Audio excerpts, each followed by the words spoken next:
to my vlog. My name is Michelle Semena, Bachelor of Technical Vocational Teacher Education, 2nd year, Section B at Capiz State University, Sigma Satellite College, in the subject of ED 106, Technology for Teaching and Learning 1.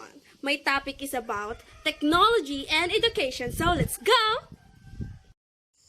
Technology has always been at the forefront of human education.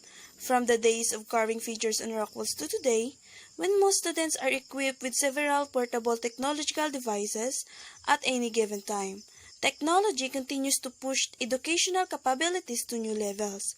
In looking at where educational methods and tools have come from where they are going in the future, technology's importance in the classroom is evident now more than ever. Teka, ano nga ba dati? Before, word-of-mouth communication was the only type of education that existed. Beginning 1,000 years ago, people depended on word-of-mouth communication to acquire vast knowledge of the plants, animals, and land on which they depended. The first American schools were one-room cabins, the mission of which was to produce literate and moral citizens. Students attended school for between 1 and 6 months a year, and there are few educational tools available. To aid the learning process, educational technologies such as Hornbook, early school book, slate tablet, or blackboards were introduced. Although technologies like the blackboard and books are now taken for granted or assumed to be part of every student's educational experience, these technologies were viewed as radical teaching tools when they were first introduced. Adapted from England, the Hornbook was one of the first forms of educational technology used to aid in teaching reading in schools. The Hornbook was a crude, low-cost solution to the settlers' problem of how to teach children to read without having books available. Although it was useful at the time, the Hornbook became obsolete as the cost of printing decreased and text became more widely available. The most popular early school book was the New England Primer, introduced to school in 1690, intended to make learning to read more interesting for children. We have slate tablets. While individual slates were used in classroom during early 80s, it was not until 1841 that the classroom chalkboard was first introduced. Next is Blackboard. As with many forms of educational technology, learning how to integrate the chalkboard into classroom instruction was not an easy task. Thinking of the blackboard as a revolutionary form of educational technology seems counterintuitive, but it is one of the few types of media that has survived the test of time, and it is still regularly used in classroom today. Next one is Magic Lantern. The height of its popularity was around 1870. The predecessor to the slide machine, the Magic Lantern projected an image on glass plates. By the end of the World War I, Chicago's public school system had a collection of some 8,000 lantern slides. Another one, we have lead pencils. Around the turn of 20th century, mass-produced pencils and paper became readily available, gradually replacing the school slate. Another one, Stereoscope. At the turn of 20th century, the Keystone View Company began to market Stereoscope.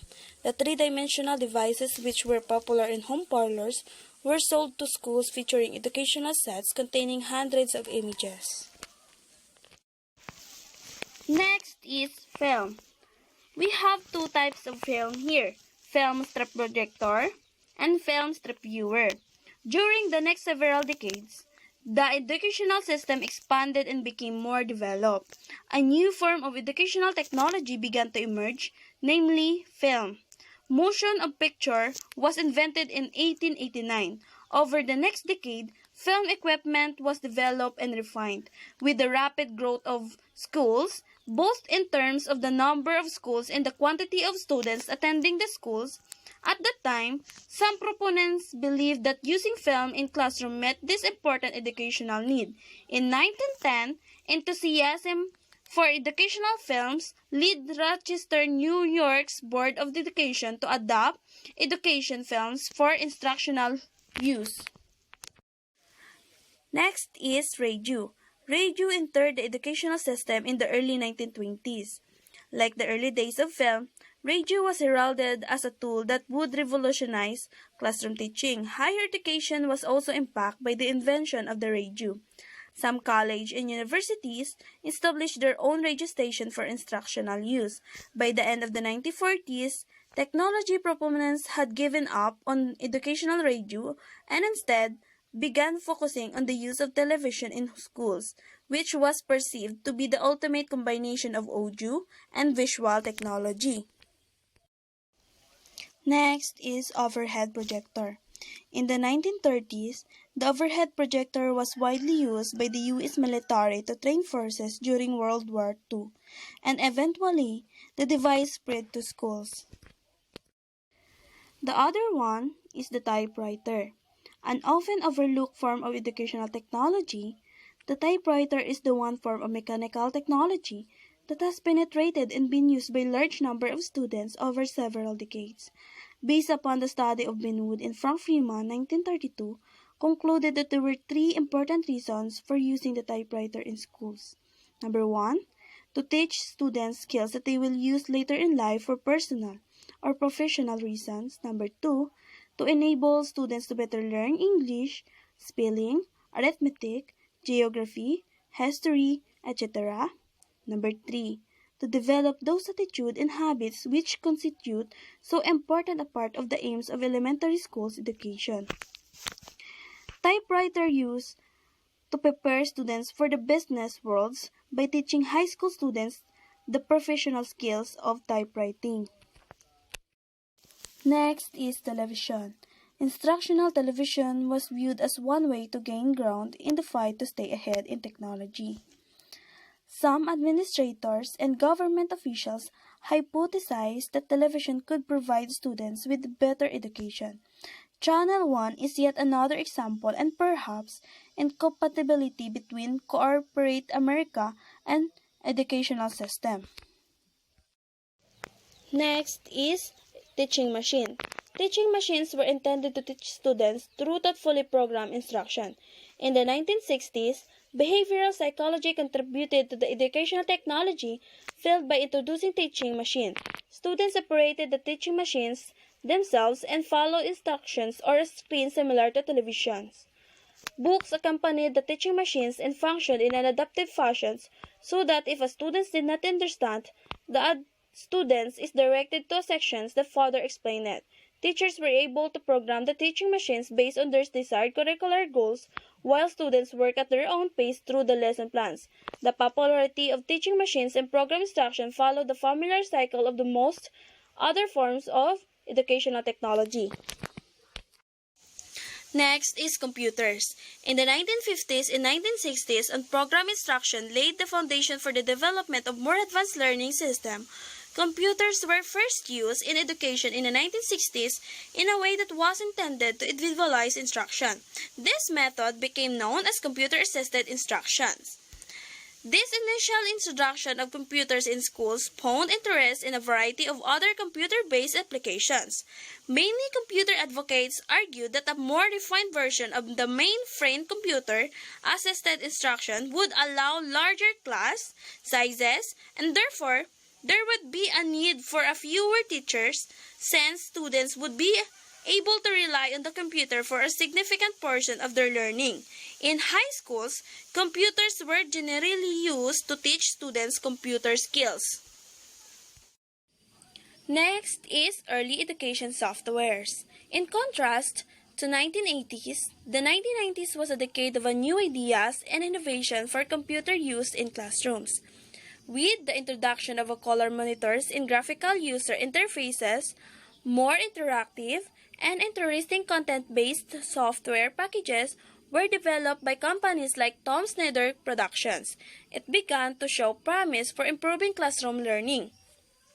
Schools also began to understand the benefit of helping teachers determine how to integrate computers into their curriculum. The next one is Learning Management System, also known as Instructional Management System, are online collaboration and communications tools which enable administrators, teachers, and students online in a real time across geographic distance.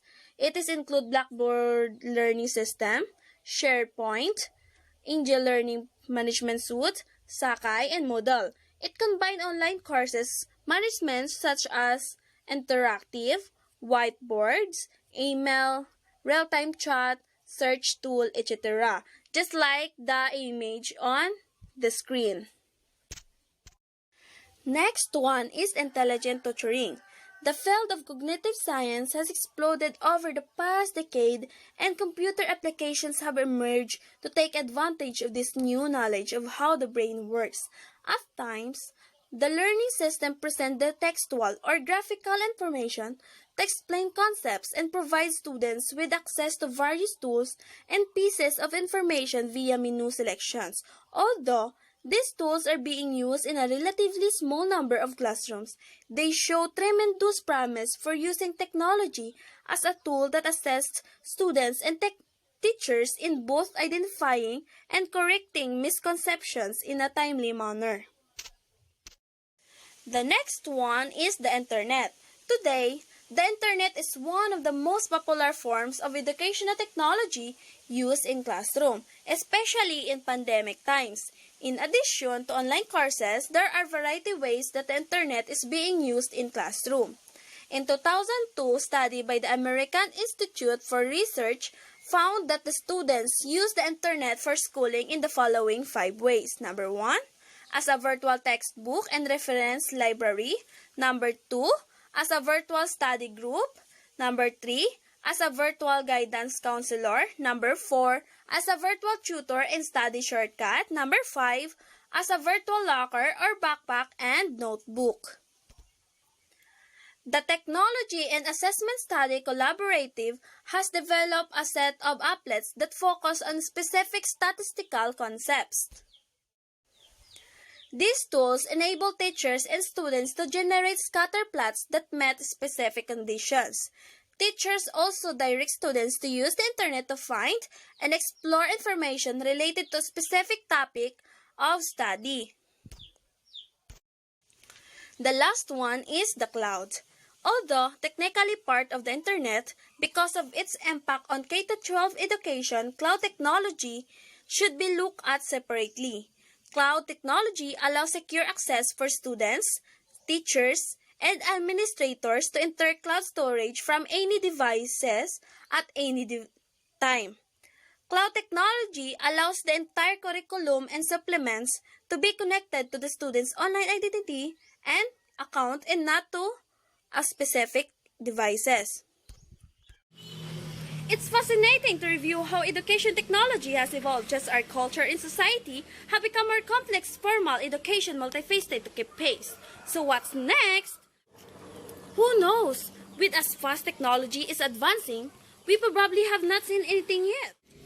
But what's more important than any new device, or even existing one, is to track how the effect these devices are in aiding students gain the knowledge and skills they need for today's world.